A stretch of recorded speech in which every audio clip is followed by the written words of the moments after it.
Hey, bonjour tout le monde et bienvenue au podcast BBN. Jeff Morancy qui est là, Rémi qui s'en vient dans quelques instants, mais tout juste avant, je voulais prendre le temps de vous présenter notre nouveau costard.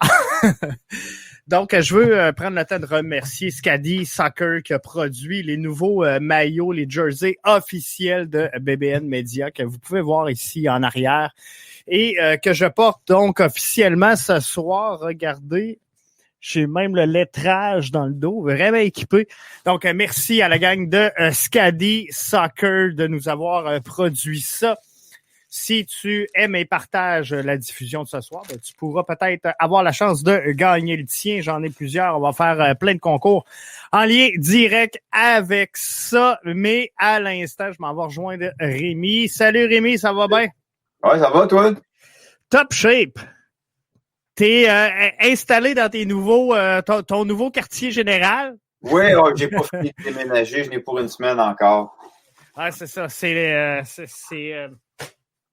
de tout mettre ça en place, mais après, tu vas être bien. Tu vas être oui.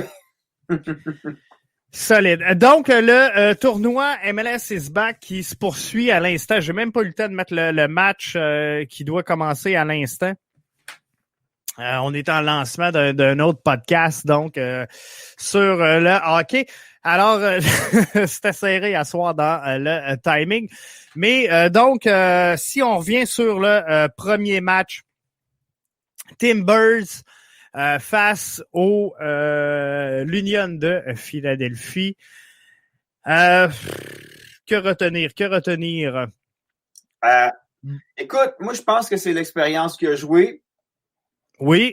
Regarde, hier, là, je m'étais préparé pour participer à ton show, puis j'étais trop brûlé à cause du déménagement, je me suis endormi, mais écoute, je regardais c'est CBS Sports, c'était comme le show de l'avant-match, il parlait de Philly, puis une chose qui ressortait de l'Union, c'était la constance. C'est un club qui est constant.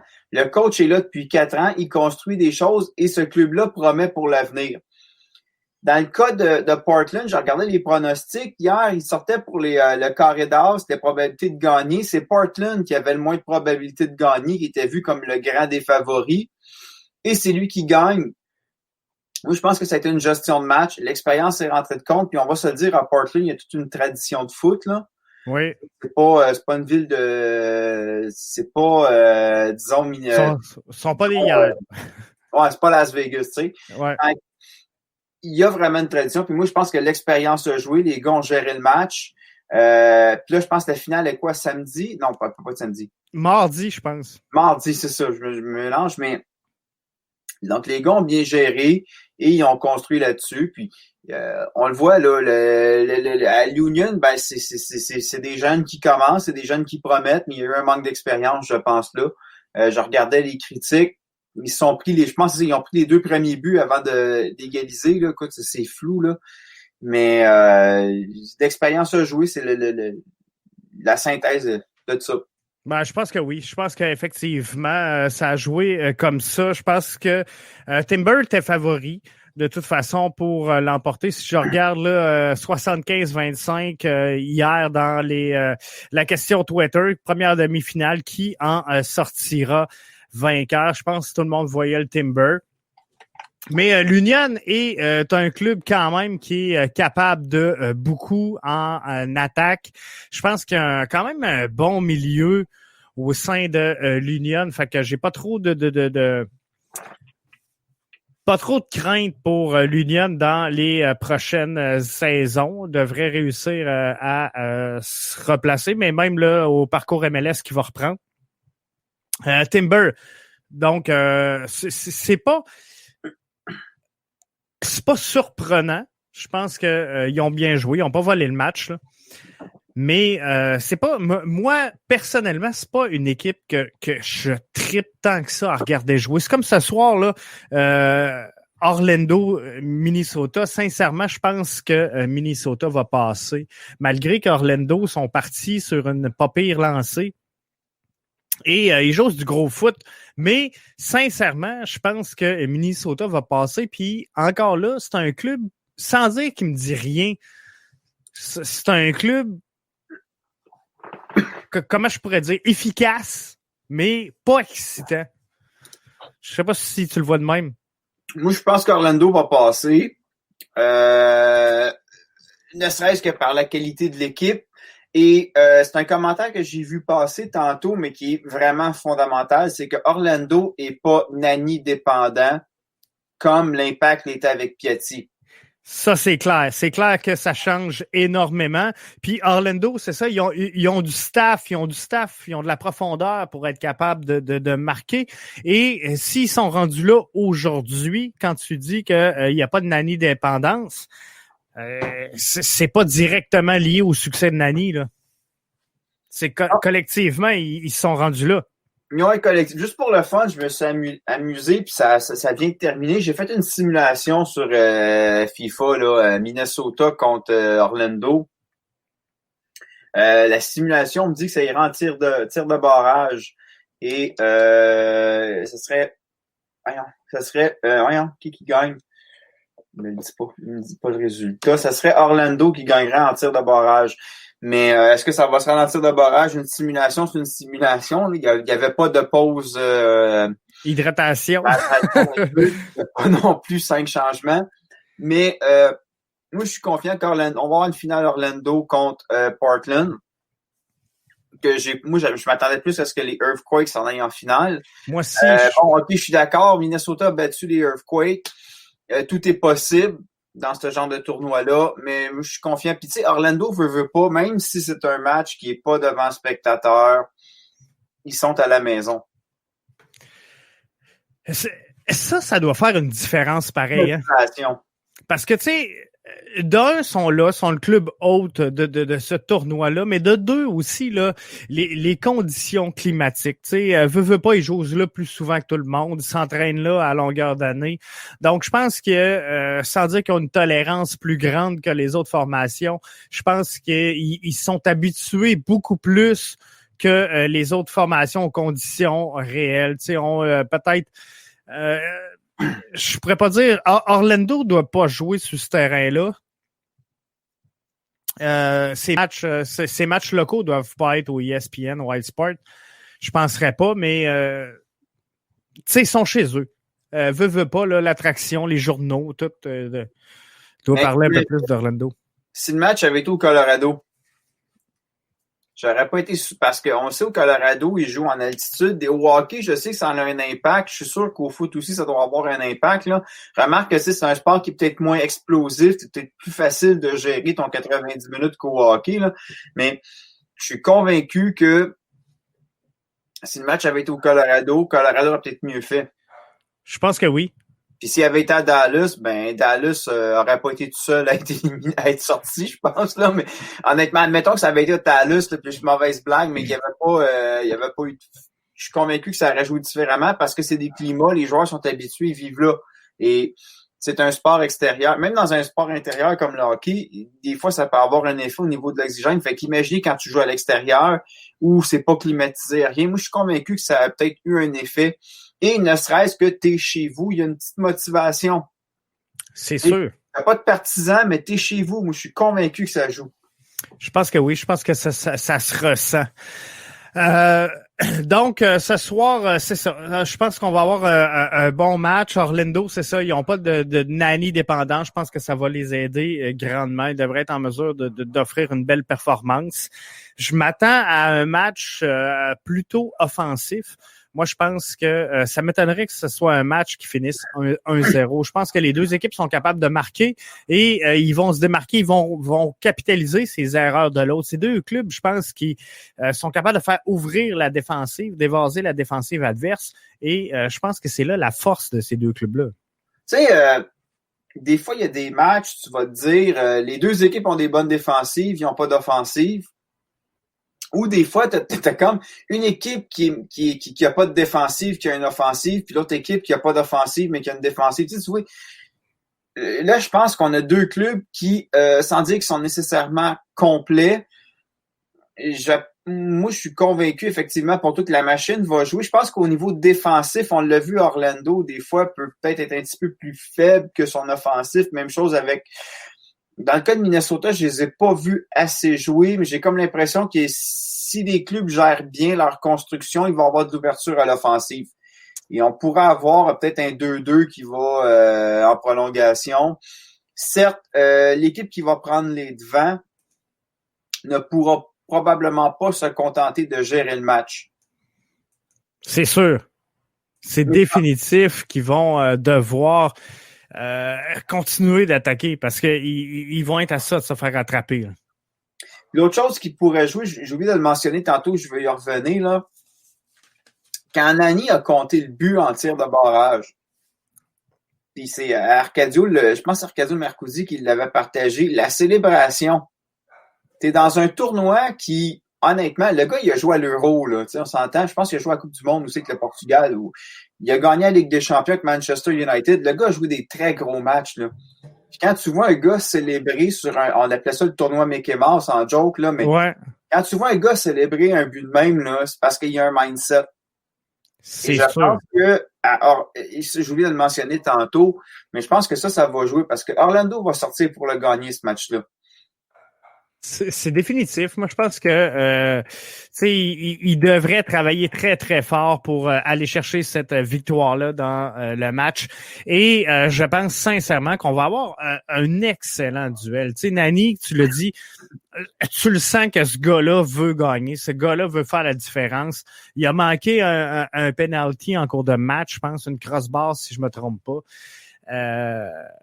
Non, c'est même pas, c'est le gardien, je pense qu'il l'avait repoussé, c'est ça, avec les mains.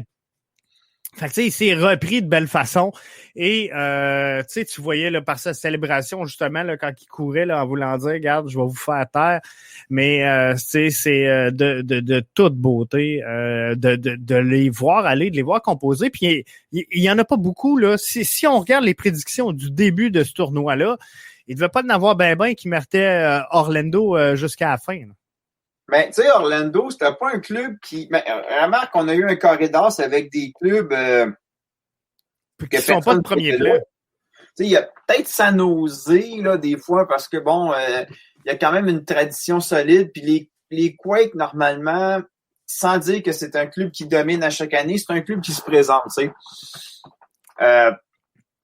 Mais définitivement, je pense pas qu'on voyait Orlando là. Orlando est un club qui a passé sous le radar, je pense, jusqu'à temps qu'on voit le premier match, là. Mais avant que le tournoi commence, c'était pas un club que, tu sais, quand la saison a commencé, Orlando, on n'en parlait pas, là. Non, pas en tout. Puis, tu sais, ça fait 3-4 années que c'est pas facile à Orlando, là. Non, effectivement. Tu sais, si tu m'avais dit on avait eu un corridor avec LAFC, fine.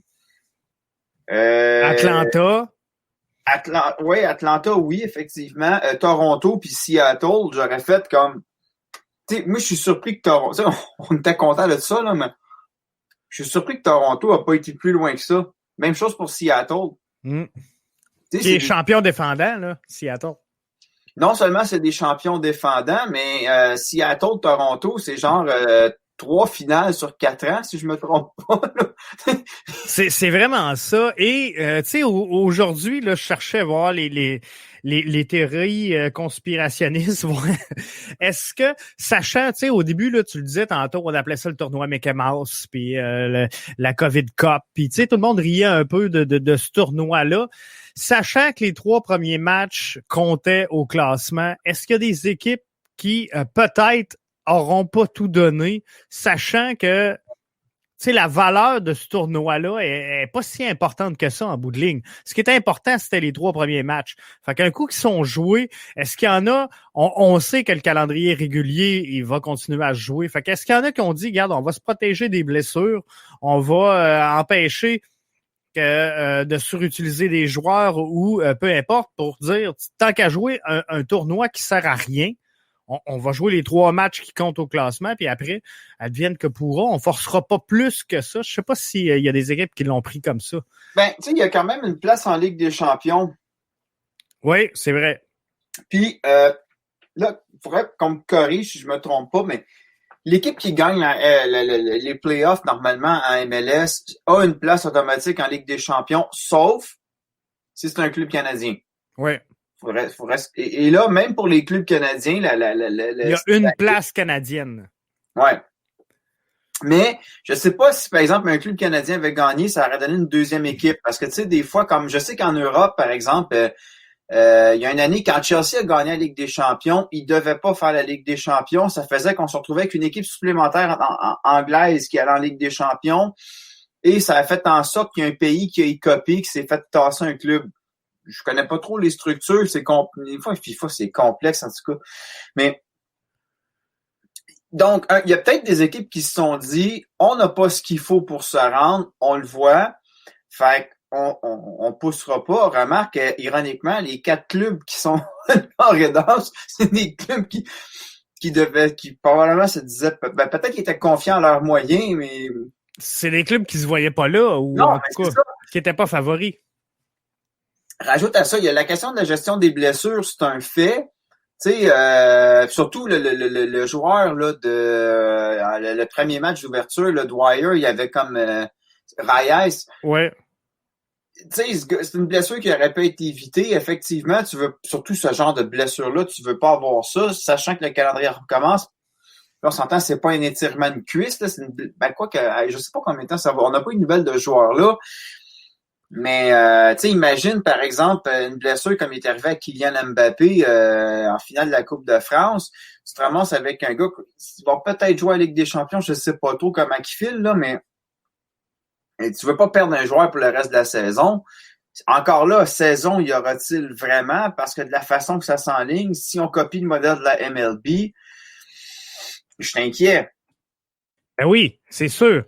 Tu sais, faudra voir. Puis là, c'est pas comme fixé encore ce qui se passe avec les clubs canadiens. La CPL recommence, elle, dans 9 jours, 8 jours, là, me semble. Hier, j'ai annoncé une dizaine de jours. Fait qu'on doit être à 8-9 jours. Donc, c'est sûr qu'il n'y a pas de plan pour les équipes de MLS d'aller se greffer. C'est ça, c'est sûr, ça n'arrivera pas. Donc, est-ce qu'il va y avoir juste comme des matchs Canada puis États-Unis de l'autre bord, ou est-ce qu'on va créer des bulles, faire monter des équipes? C'est dur d'interpréter ce qui va se passer pour la suite des choses. Là. Oui, gros point. Honnêtement, là, gros point d'interrogation. Grosse improvisation, là, ici, là, à un moment donné. Il va falloir que la MLS se réveille puis qu'il y ait de quoi de concret, parce que là, on se dirige vers un... On le souhaite pas, là. Puis là, j'ai l'impression qu'on répète le même discours d'avant-tournoi, là, quand on avait peur qu'il y ait des éclosions au tournoi puis qu'il y avait Dallas qui avait pété. Mais tu sais, on a été surpris. Ça avait bien été géré, sauf que ça a été géré dans une bulle. Et c'est là l'inquiétude. On gère pas une bulle. Est-ce que ça va fonctionner? Remarque que la F1 est pas dans une bulle. Non. Ça a bien été. Bon, il y a eu le pilote avec Lance Stroll. Là. Je connais pas bien la F1, mais on a entendu parler. Mais encore là, bon, le gars était voir sa mère qui était malade. J'appelle pas ça de l'indiscipline. Là. J'appelle ça garde une bad luck. Là, on s'entend. Là, c'est pas comme les joueurs de la MLB qui ont été dans des bars. Mais honnêtement, là, tu sais, on revient à ce qu'on parlait, la question de la gestion du tournoi. Je comprends d'un côté que peut-être des équipes n'ont pas voulu gérer des blessures, tout donner. Comme quoi, l'argent n'achète pas encore les championnats en MLS, c'est une question de structure. Bon, ça, c'est un sapiologue. Bonjour. Effectivement, le championnat s'est pas acheté, ça, c'est une bonne chose.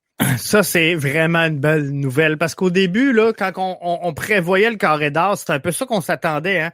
LAFC, Atlanta United, on les voyait là aller jusqu'à la fin. Toronto. Fait que, tu sais, c'est tous des marchés qui ont quand même une bonne masse salariale. Donc, sapiologue, effectivement, excellent commentaire. Ah, je suis d'accord avec ça. Puis Minnesota Timber, c'est deux clubs, excuse-moi Rémi, oui. C'est vraiment deux clubs qui sont structurés, c'est deux clubs qui sont très, très bien construits, qui sont développés, et on sent que il y a quelque chose avec ces deux clubs-là, et il y a une synergie dans ces formations-là qui fait que les gars jouent ensemble, qui jouent en groupe, en collectif, et ça, c'est une bonne nouvelle là, pour les fans de foot. Le Crew de Columbus. Oui, aussi, exactement. Financièrement, il n'est pas solide, là, mais c'est un club qui est bien structuré. Là. C'est pas, ça sera jamais le Real de Madrid de l'Amérique du Nord. L'autre chose aussi, j'allais dire, ce qui a peut-être joué comme on dit, c'est un tournoi qui est tellement court, c'est que tu joues 3 matchs, tu veux y gagner, mais tu sais que tu tombes rapidement en phase éliminatoire. En saison régulière, tu as 34 matchs. Tu sais, la saison commence en mars, ça se termine fin octobre, puis après, c'est séries. Fait qu'à un moment donné, tu sais qu'avant que les séries commencent, tu vas avoir une pause. Fait que tu sais, si t'es capable de un petit peu, comme dire, je vais m'arranger pour avoir mon pic au mois de fin octobre, m'arranger pour me qualifier pour ensuite maintenir mes gars, puis après aller en série. Ouais. Quand tu joues à un tournoi aussi court que ça, ton pic, il faut que tu l'ailles en partant. T'as pas le choix. Si tu planifies avoir ton pic en début de phase éliminatoire, ça se peut que bon, tu te fasses avoir. Puis en même temps, si tu pars trop vite, tu arrives au début du tournoi éliminatoire, tu crames. La gestion de l'effectif puis du niveau d'énergie. Le niveau d'énergie, je dis fitness, mais effectivement, les qualités physiques, les préparateurs physiques, ça va être un méchant cas. Tu sais, ceux qui, bon, en Europe, c'est différent parce que, bon, beaucoup de. Tu sais, quand tu as le Real de Madrid, tu as un paquet de joueurs qui jouent pour les équipes, les sélections nationales, sont habitués de gérer ces trucs-là, il y a une tradition. Mais on s'entend qu'aux États-Unis, il y a pas beaucoup il y a des internationaux, mais on n'en a pas à tonnes. Et l'autre chose, bon, surtout le Canada, on s'entend que le Canada n'a pas une grande tradition en tournois internationaux. Les États-Unis un peu plus. Ben, ça a peut-être joué, ça aussi, ça a surpris du monde, vu qu'on n'a pas cette tradition-là comme en Europe. C'est définitif. Ça, c'est clair. Hey, je veux te sortir... je sais pas si tu as vu les nouvelles passer, deux sujets hors MLS. Bale qui est laissé de côté pour un match quand même sensiblement important. Il y a de quoi qui marche pas là, pour Gareth Bale là-bas. Là. Moi, Bale, honnêtement, je suis surpris qu'il est encore au Real de Madrid. Tu sais, je vous rappelle le contexte, il était arrivé à Madrid parce qu'il avait eu cramé une saison, dans le bon sens du terme, il avait brûlé la Ligue. Il avait été extrêmement dominant à Tottenham comme joueur et Madrid avait mis la main dessus. Mais honnêtement, je trouve qu'il n'a jamais fité au Real. Tu sais, il s'est ramassé dans l'ombre de Ronaldo, d'un Karim Benzema. Et là, bon, Ronaldo est parti, puis Benzema, tu sais, ça a été so-so. Encore là, Benzema, ouais. Bon, je sais pas que c'est un mauvais joueur, là, mais je me serais attendu à plus que ça dans les dernières années. Bon, c'est-tu des blessures? Je sais pas trop. Moi, vous avouez, tu sais, que c'est pas la ligue que je suis le plus. Mais dans le cas de Gareth Bale,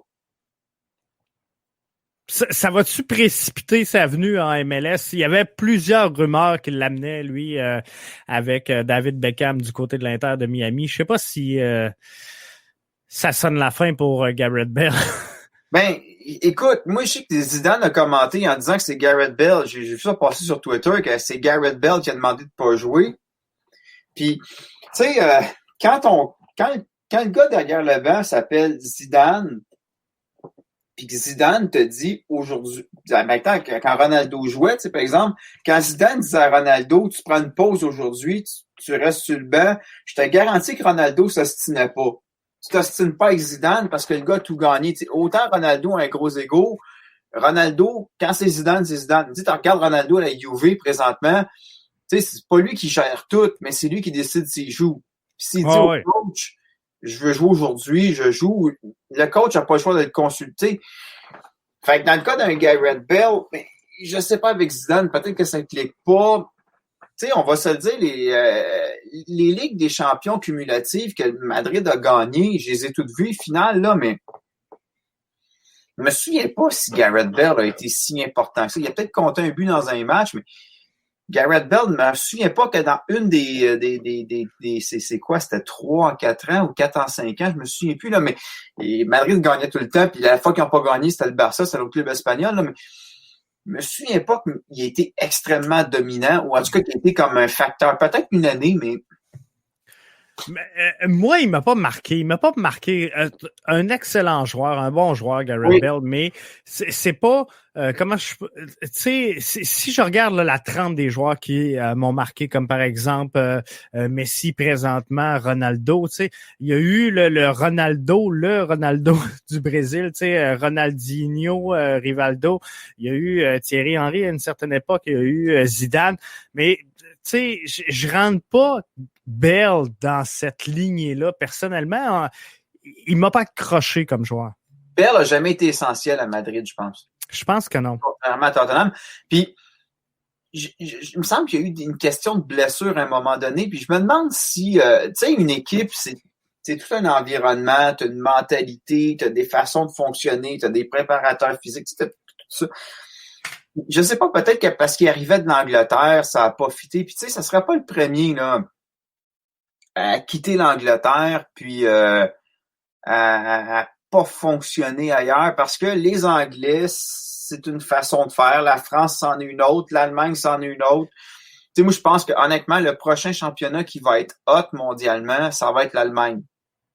On en parlera une autre fois, là, mais leur façon là, de fonctionner en Allemagne, je pense que le prochain championnat dominant, peut-être pas en termes d'équipe super dominante, mais en termes de qualité de spectacle, l'Allemagne va être à suivre. La pandémie nous a fait découvrir un peu ça avec Fonzo Davies, là.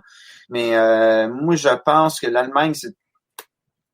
Ah oui, je pense que c'est vraiment une ligue qui va progresser, la Bundesliga, et championnat d'Allemagne, donc qu'on devrait découvrir de plus en plus, entre autres avec Alphonso Davies, effectivement, qui nous a donné des belles séquences cette saison. Un autre qui nous a donné des belles séquences, c'est David, qui signe, Jonathan David, 30 millions d'euros, le transfert le plus lucratif pour un Canadien à venir jusqu'à maintenant. Belle réalisation dans son cas. Il s'en va où déjà? À Lille, hein? À Lille, oui, exactement. Fait que c'est vraiment un des plus gros contrats de l'histoire. Puis en terminant... Attends, j'aurais peut-être... j'en ai une que tu as peut-être vu passer. J'ai entendu ça. C'est Olivier Brett qui parlait de la fameuse rumeur comme de quoi Ronaldo aurait peut-être voulu aller au PSG. Puis je sais pas si tu as entendu ça. Non, je l'ai pas vu passer, celle-là. Hier, j'ai installé l'application 91.9 Sport. Tu sais, 91.9 Sport, j'avais bien de l'espoir quand c'est apparu, mais tu sais, maintenant, c'est plus 91.9 hockey, là. Le hockey, genre, là, actuellement, je comprends l'été qu'on parle de hockey. J'ai pas de problème avec ça. J'ai écouté votre show tantôt, c'est correct, tu sais, mais moi, j'ai décroché quand au mois de juillet, là, le Canadien joue pas, là. À un moment donné, là, tu sais, puis que les gars, le matin, pendant 3 heures, tu sais, un effort. Fait que j'écoute moins, mais des fois, Olivier Brett, j'écoute quand je suis capable. Puis là, je l'écoutais, puis bon, il y a vite l'argument, est-ce que Ronaldo au PSG. Et honnêtement, tu sais, on parle de la MLS comme championnat de retraités. La Ligue 1, dans certains cas, tu sais, Beckham, quand il est allé finir sa carrière au PSG, là, ça avait l'air de tout ça un peu. Puis, ça avait précipité sa retraite pour des questions légales, mais moi, honnêtement, là, je souhaiterais pas que Ronaldo aille au PSG parce que c'est certainement pas bon pour Marseille. Mais pour lui, tu sais, OK, on s'entend, la France, c'est un championnat qui est moins dominant, il va le torcher, le championnat. Oh ouais, ça sera pas. Qui débarque au PSG puis qui ramène au Qatar la Ligue qui ont dépensé des fortunes pour se faire avoir puis n'a jamais gagné. Imagine, t'as un Ronaldo dans le vestiaire, là, en partant. Petit Ronaldo, on le sait, quand il est contrarié, quand il est agacé, il n'est pas du genre à bouder. Ça se traduit sur le terrain. Là. Rappelez-vous, le Coffin Meme, là, on le voit contre l'Atlético, les gars l'écœurent, puis le pique, puis il rit de lui, comment il a réagi. Là. Mais c'est ça. Et s'il fallait que Ronaldo... Parce que, tu sais, bon, il y a beaucoup le débat qui est le plus grand entre Ronaldo et Messi, tu sais, puis je suis désolé, mais pour moi, Messi, il a été dépassé par Ronaldo. Ne serait-ce que Ronaldo a gagné à United, il a gagné partout ce qui est passé, il resterait à la Juve. Tu sais, Messi, il est resté avec le Barça, c'est un grand club, le Barça, mais tu sais, à gagner sans périr, on triomphe sans gloire. Puis, qu'est-ce qu'il a fait Messi avec l'Argentine? Bon, il y en a qui vont me dire, ouais, mais le Portugal a gagné 1 euro, ça a gagné le match, mais il y a quand même un trophée international, ce que Messi n'a pas. Tu sais, en même temps, pour défendre Messi, est-ce que le Portugal est dans l'Argentine dans une mauvaise passe? Mais moi, je pense que pour Ronaldo, ça serait un gambling que je prendrais. Tu sais que tu vas aller dans un championnat nettement plus facile que l'Italie actuellement. Puis, tu sais, Ronaldo a toujours voulu être le meilleur de tous les temps, puis ça se voit dans son entraînement. T'sais, on n'entend pas parler, là, puis des fois, on voit le côté du joueur arrogant sur le terrain. Mais Wayne Rooney disait, ce gars-là, c'est le premier à l'entraînement, c'est le dernier à sortir. Alors, regardez la shape physique, l'évolution de sa shape physique au travers de sa carrière. C'est un gars qui passe extrêmement de temps dans le gym. Puis, tu sais, des blessures majeures, Ronaldo, dans sa carrière, oui, il a été blessé, c'est arrivé, mais ça n'a jamais été un facteur, contrairement à Messi, qui a cumulé des blessures. Moi, je pense que Messi, malheureusement, s'est assis sur son talent, ce qui est, bon, on s'entend que quand tu sais, si Messi joue une mauvaise game, moi, c'est la game de ma vie, là. Mais je pense que Messi, peut-être, il a manqué quelque chose, et on voit qu'avec l'âge, même si Messi reste un joueur dominant, je suis pas en train de dire Messi. Ça reste un joueur important. L'autre chose que je voulais dire, c'est qu'hier, j'ai écrit un message, puis le message a été mal écrit, c'était à propos de Falcao, puis c'est Liam qui m'a répondu en disant, ce que je voulais dire par rapport à Falcao, là, parce que j'ai dit qu'il a été mauvais à United, Falcao n'est pas un mauvais joueur. Il a été mauvais à United parce que l'équipe était mauvaise, puis malgré un Wayne Rooney qui était là, le ballon ne se rendait pas à lui. Non, c'est ça, il était mal servi. Mais, tu sais, puis ce que je voulais dire, c'est que présentement, l'Impact, je pense qu'il serait mal servi. Ça, c'est-à-dire, si tu y amènes un milieu, puis tu l'amènes à Montréal, ça pourrait faire des flamèches, le Falcao. Puis il y a sa blessure qu'il avait eue aussi avant de transférer à United qui a probablement pas aidé. Tu sais. Ça, c'est sûr que ça nuit. Fait qu'il faudra voir. Terminé à CPL, ça s'en vient, c'est pour bientôt. On parle de moins de 10 jours. Est-ce que tu penses que la CPL a un pouvoir d'attraction pour attirer une certaine auditoire? On sait que les matchs vont tout être disponibles sur One Soccer, je pense. Mais est-ce qu'il y a un pouvoir d'attraction où c'est vraiment comme les gens ils écoutent l'Impact puis ce qui se passe en Europe? Je ne le sais pas encore. Moi, ce qui fait mal un peu, ben, moi, je trouve que c'est une bonne chose, mais c'est pas encore dans nos traditions. C'est One Soccer. Moi, je trouve que c'est une excellente idée pour la CPL. Et moi, honnêtement, même à la limite, des fois, l'Impact, je me demande si on devrait pas juste comme dire, gars, c'est fini TVA Sport, là, gars, vous parlez jamais de nous autres, là.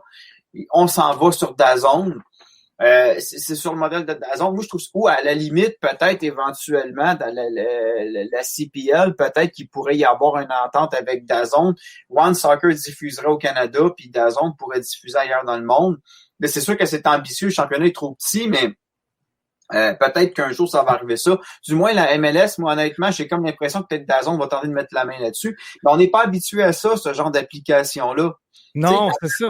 Quand DAZN est arrivé puis qu'ils ont dit on prend l'exclusivité de la Ligue des Champions, il y avait une méchante gang qui ont sauté une coche à ma job, qui capotait. Moi, personnellement, c'est ce que je préfère. Moi, je fais partie des cord cutters. Je n'ai pas le câble à la maison, puis je veux pas l'avoir. J'écoute, tu sais, je vais peut-être, là, les Canucks, bon, je vais peut-être aller à la pièce pour regarder le hockey, mais je regarde seulement le foot, puis je regarde surtout le foot. Ben, je suis l'Impact, là. Fait que je me suis abonné à TSN pour l'Impact, puis je vais vous avouer que moi, j'avais abonné pour un mois. La finale, je pourrais probablement pas la regarder. Je vais la suivre autrement, je vais voir, là. Je vais peut-être payer à la pièce pour la finale, mais je prolongerai pas TSN, là. Tu sais, bref. One Soccer, c'est ça le problème, c'est que j'ai comme l'impression que notre clique, ce que j'appelle la clique des podcasteurs québécois, là, tu sais, genre toi, Adi, toute la gang qui suit le podcast, qui produisent leur podcast, vont suivre le tournoi. On va avoir des échos. Mais en dehors de ça, malheureusement, d'autant plus qu'il n'y a pas d'équipe au Québec, ça n'aura malheureusement pas de rayonnement.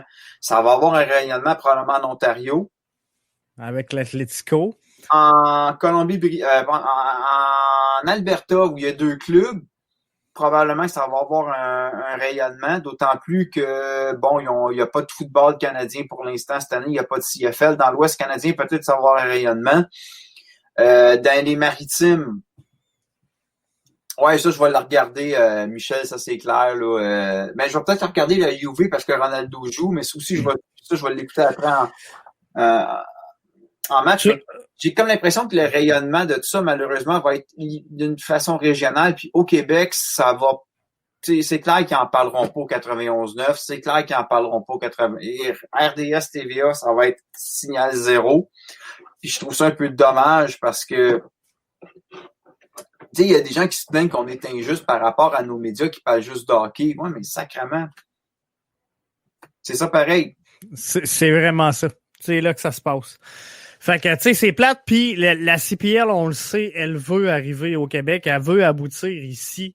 C'est sûr qu'il va y avoir un peu de visibilité, mais qu'il y ait un club, mais je pense que c'est une belle ligue. C'est une ligue qui gagne à se faire connaître avec surtout l'Atlético et de plus en plus de transferts de joueurs canadiens aussi à l'étranger. Je pense que ça va aider à donner de la crédibilité à CPL. Mais faudra voir. L'avenir va nous dire ce qui va se passer. Ça va être un travail de promotion. Faut dire qu'au Québec, c'est vraiment ça. En même temps, je comprends un peu la CPL, surtout avec la situation actuelle. Avant d'investir, faire de la promotion dans des endroits où il n'y a pas d'équipe, tu commences à faire la promotion de tes clubs. Tu sais, comme à Winnipeg. La région de Toronto, il y a comme, je pense, c'est 3-4 clubs en Ontario. Bref, tu as des clubs à pousser comme ça. Dans les maritimes, d'après moi, il y a Halifax, si je me trompe pas, là. Ça va peut-être lever de ce côté-là, les Wanderers, mais tu sais, je regarde la Ligue canadienne de basketball. Ce qui est assez particulier, c'est que la Ligue est vraiment divisée en deux régions, les maritimes. Ils ont quelques clubs dans les maritimes, puis l'Ontario. La Ligue canadienne de soccer est plus pan-canadienne. Tu sais, c'est carrément le cas de le dire d'un océan à l'autre. Là. Mais il y a quand même des gaps. Il y a le Québec, il y a la Saskatchewan qui n'a pas de club, si je me trompe pas. Ça serait le fun qu'éventuellement... Si la Ligue pouvait monter peut-être à 10 clubs... C'est ça qu'il faudrait, je pense. 10-12 clubs maximum, là. La ville de Québec ou Trois-Rivières devrait avoir un club, tu sais. Moi, je pense que oui. Montréal, je sais qu'il y en a beaucoup qui supportent l'idée d'avoir un club à Montréal. Moi, je pense qu'un coup que tu as l'Impact, tu peux pas avoir rien en dessous. D'après moi, il n'y a pas de marché assez vivant pour faire vivre deux clubs. Et tu sais, on le voit là dans les autres sports, c'est pareil. Là, tu sais, au hockey, je suis pas mal sûr que Laval doit pas avoir autant de succès qu'a eu le Canadien. Tu sais. Il faut regarder, la question des assistances dans l'Ouest canadien. Oui. Il y a ça, parce que tu sais, si t'as One Soccer, ce qui mène à cette heure, c'est le contrat télé. C'est ça. C'est là que ça se passe. Puis la CPL est bien installée avec One Soccer. C'est un super contrat. Fait que, tu sais, ça, c'est une bonne nouvelle. Faut juste voir, là, Mediapro, des fois, ça a l'air à brasser souvent. Il me semble qu'ils reviennent souvent dans les médias. Si les redevances télévisées sont intéressantes, t'as peut-être de quoi de potentiel, mais il va falloir que ce soit une ligue qui utilise le même modèle que l'Impact avait avant la MLS. Autrement dit, aller chercher les familles. Je me souviens que c'était un débat parce qu'il y en a qui disaient l'Impact devrait miser sur les fans de soccer qui boivent de la bière et qui se battent. J'avais entendu ça, c'est cassé, c'est pas vraiment. Moi, ce que lui disait, il citait quelqu'un, tu sais, puis il disait qu'il était pas d'accord, tu sais. Tu sais, l'Impact est quand même arrivé à un bon compromis dans le sens où, bon, t'as des franges un peu plus familiales. Pas hooligan parce qu'on est loin de là, mais tu sais, il y a des ultras, il y a des franges plus, disons, fanatiques, mais t'as des coins pour la famille, tu sais, ce qui fait qu'il y a une certaine expérience. Et un club de la CanPL à Montréal pourrait peut-être reconnecter. Moi, je le dis souvent, la MLS, j'ai comme senti une cassure avec le club. Il y a comme un détachement qu'il y avait. Il y avait une proximité qu'on avait, qu'on n'a plus, mais vraiment avec l'ensemble du club, là, pas juste avec les joueurs là, qu'on voit plus, que je trouve un peu triste. Il paraît que la CanPL pourrait ramener cette dimension-là. Un peu comme aux Alouettes, tu sais. Ouais. Aux Alouettes, je suis pas un gros fan de football canadien, mais quand tu vas aux Alouettes, il y a comme une espèce d'ambiance plus... j'allais dire festif, plus proche, plus... je comprends très bien ce que tu veux dire. Un billet pas collé sur ton chum aux Alouettes, là, il y a quelqu'un qui va dire « Ah, tasse-toi, viens, on va s'asseoir. » Tu sais, il y a cette ambiance-là qu'on a perdue avec l'Impact qui est rendu extrêmement froid d'un gradin, je trouve. Peut-être que la CanPL pourrait reconnecter de ce monde-là, puis tu sais, veut pas l'autre chose aussi là, avec le stade Saputo, il est situé, bon, il est proche d'un métro, mais il y a bien des gens qui veulent pas y aller parce que c'est à Montréal. Tu as un club de la CanPL à Laval, peut-être que tu vas attirer des gens qui iraient pas à Montréal, qui iraient voir du soccer, qui iraient pas voir du soccer à Montréal à cause de l'emplacement géographique. Si le club est bien situé, tu vas peut-être aller te chercher une autre fange. Ça, c'est sûr. C'est niaiseux à dire, mais Philosol l'a mentionné plusieurs fois, puis je me demande, tu sais, si ça pourrait pas aider un club de la CanPL, tu sais, un club à Québec qui serait bien situé, un club à la limite à Laval bien situé, ça pourrait aider. Ouais, je pense que oui. Tu sais, si les Rockets fonctionnent, puis les Rockets font pas des grosses foules, là, un club en CanPL, si t'es capable d'avoir des foules de 5000, c'est à peu près ça. C'est ce qu'il faut. 5-6 000 pour rentabiliser le tout. Fait que, tu sais, c'est pas si pire, là. Peut-être bien Laval et Québec, rivalité naturelle entre les deux qui s'installerait, ou Trois-Rivières, comme tu disais. Trois-Rivières, Québec, ça pourrait faire de quoi de bien aussi. Le problème à Laval, ça serait d'avoir un stade. Tu sais, j'y vais de mémoire, là, ça fait longtemps que j'habite plus à Laval, mais tu sais, proche des métros, il n'y a pas d'emplacement intéressant pour faire jouer des clubs. Tu sais, Montmorency, il y a les nomades au football, mais ils n'ont pas de stade. Il n'y a pas de gradin. Tu sais, c'est pas intéressant. À moins que le Cégep Montmorency, tu aurais une entente, tu ferais, il agrandirait, il y aura peut-être Bois de Boulogne, le terrain Bois de Boulogne, mais qui est pas loin de Laurentides, mais qui est pas proche d'un métro, ça prendrait une navette. Il y a ça aussi, c'est que ça prendrait un terrain proche de Concorde autour de ça, je vois pas ce que tu pourrais construire. Puis autour de Montmorency, tu sais, à l'époque, quand il n'y avait pas le métro, c'était le champ, ils ont construit l'Université de Montréal, il y a le Collège de Tendre. Il y a l'emplacement, tu sais, je parle d'emplacement du stade, et actuellement à l'avant, puis on n'ira pas prolonger. Écoute, je suis rentré à l'université. Moi, quand j'étais petit, mes parents me disaient que j'allais à l'université, j'allais avoir le métro. Le métro était fini, ça faisait comme 4-5 ans à l'université, là, tu sais. Fait il y a cet emplacement-là qui pourrait nuire, par exemple, à Laval. Ça, c'est sûr. C'est définitif. Ça clôt le débat, ça clôt le dossier. Merci encore une fois, Rémi, d'avoir été là. Puis on se donne rendez-vous demain vendredi. Ben, fait que vendredi soir, 20h. Hey, merci, Rémi. Ciao, man. Bye. Donc, c'était Rémi qui était là avec moi pour le podcast BBN. Merci à vous tous encore une fois d'être aussi présents, aussi nombreux et aussi impliqués dans le podcast. Je remercie encore une fois à la création l'équipe de Scadi Soccer pour les jerseys. BBN Media, c'est vraiment de toute beauté et j'ai reçu ça. Donc, aujourd'hui, brand new, on va faire un lancement officiel et ça va être de toute beauté, je vous le garantis. Alors, merci à tous d'avoir été là. On se donne rendez-vous demain, 20h, pour une autre édition du podcast BBN. Ciao.